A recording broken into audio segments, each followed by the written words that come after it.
Mga kalapatids, ito sprinter, hindi spring season mga kalapatids, sprinter. Pinaghalo yung winter saka yung spring season.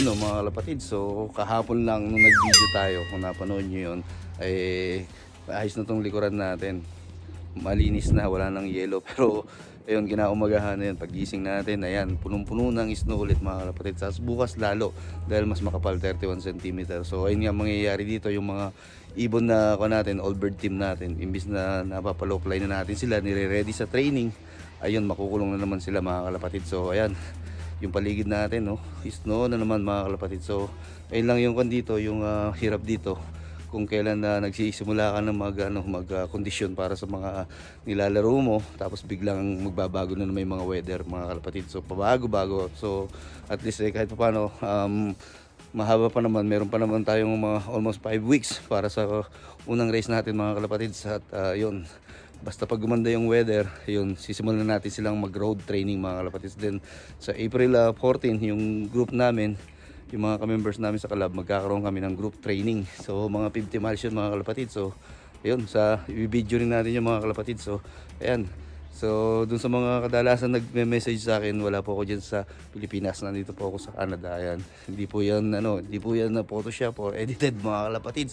Ang dami kasi nagme-message sa akin na ayun nga, kung pwede daw makahingi ng ibon, pwede daw bumili ng ibon. So yan po mga kalapatid, so ito yung video natin na wala po ako sa Pilipinas. So sa mga kapanood na lagi nag-PPM sa akin, ayan po mga kalapatid. So ayun mga kalapatid, dahil nga nag-snow na naman, ito sama-sama na naman tong racing team natin, yung mga all bird team natin mga kalapatid, yung hen and cock, pinagsama-sama ko muna.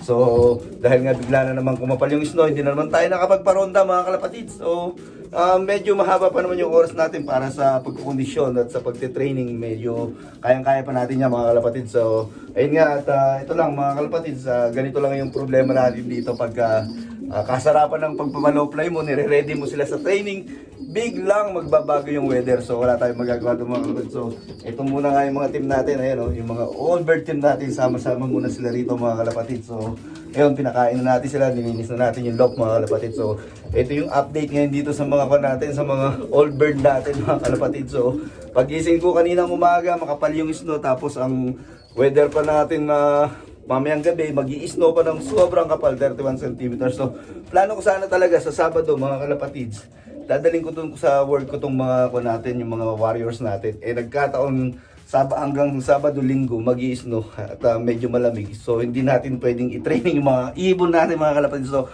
baliin muna, patabaing baboy muna sila.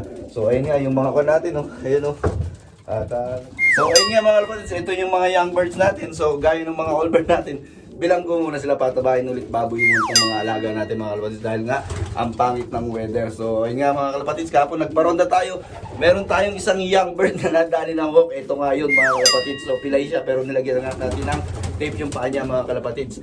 At ayun mga kalapatids, so far so good naman itong mga young bird natin. Ayun, medyo balikabok mga kalapatids, na dinadarken natin mga kalapatids, or 4 small things. So ito nga yung setup natin dito sa young bird section natin. So yung bintana na yan, nilagyan natin ng cover, yung black cardboard, tapos ito rin pintuan. So pagdating nga ng umaga, ayun, lalagay ko sila sa aviary. Tapos pagdating ng alas 4, papakainin natin sila, papasukin natin dito sila, at papatayin natin yung ilaw araw-araw, ganon. At least 12 to 14 hours na madilim yung section ng young bird natin mga kalapatids, para maglugon. Preparation natin yan mga kalapatids, para pagdating ng race, hindi na sila maglulugon mga kalapatids. Especially pagdating ng July or August, September, ayun, molting season na. So yung final race namin na 350 miles sa young bird, kailangan maganda yung kondisyon ng balahibo ng mga ibon natin para siguradong makapagpauwi tayo mga kalapatids. So ayan yung mga young birds natin mga kalapatids, maganda pa rin yung kondisyon nila. Medyo hinihingal ako mga kalapatids, ang hirap kasi dahil busog na busog ako mga kalapatids. So ayun.